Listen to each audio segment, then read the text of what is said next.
This feels like an emergency broadcast, basically. I mean, it feels like it's already too late. I can see that the name of the initial article has already been edited to be less hate-baity. But, Sam, this is serious. We need to talk about something very serious. We knew we were going to be doing a month of Travis Barker songs, and then this just fell right into our laps. People magazine shared an article. I guess it's not even an article. It's like a... Was this published as like an Instagram story? Like, is that why it looks like this? I don't really get that either. Well, I'm sure we have. Is that what publishing is in 2021? Oh, wow. Well, we have. What about ink stained fingers?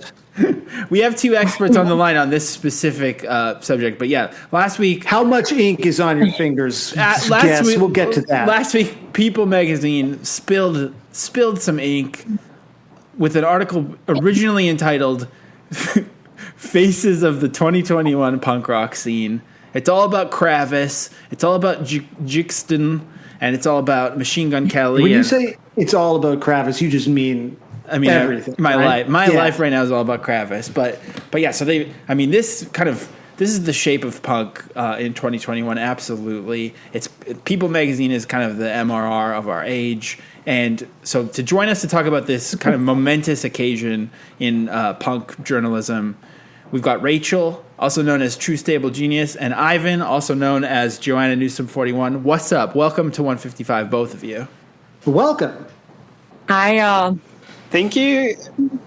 Thank you for having me. It kind of feels like, as someone who's listened to the pod so much, it feels like those videos where like Dave Grohl brings up a fan to play like Tom Sawyer, and they're like, "What a nice guy." So I feel like what I'm saying is that I feel very Dave Grohl energy from this episode already. Well, we're definitely going to cover Tom Sawyer, so I hope you've got the keys at the ready, because I want to hear those space sounds. You better be thinking of Sam as Dave Grohl and not me. Well, you invited me on, so I feel like Sam is the Pat Smear. Yeah, that's great. Hold on. Thank you very much, Ivan. You're welcome back anytime you want. For fuck's sake. I'm the one with the historic punk credibility, Josiah. You forget that I used to host a YouTube channel. That's true. No, Sam, you did write a book about punk, so you're kind of the accurate one about. I did. People, I get roasted for all that, but why don't we talk about my book often enough? Thank you, Josiah.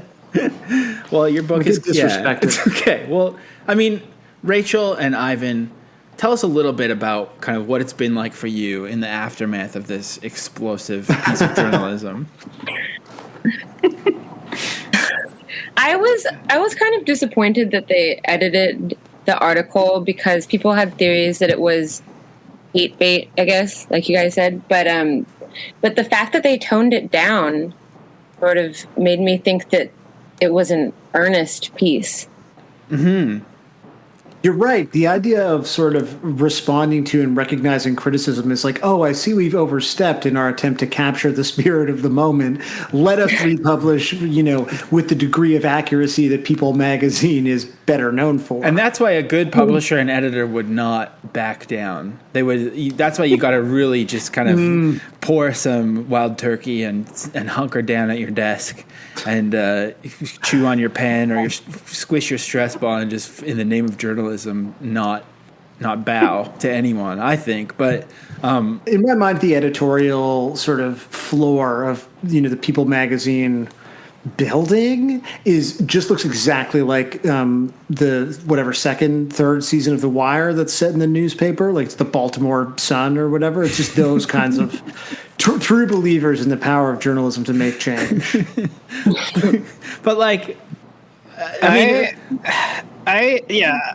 Sorry, I was going to say I was curious to whether they had covered punk before, and the answer is yes.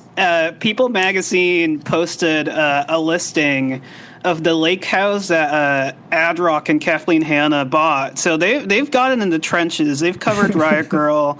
They're covering pop punk. They're getting the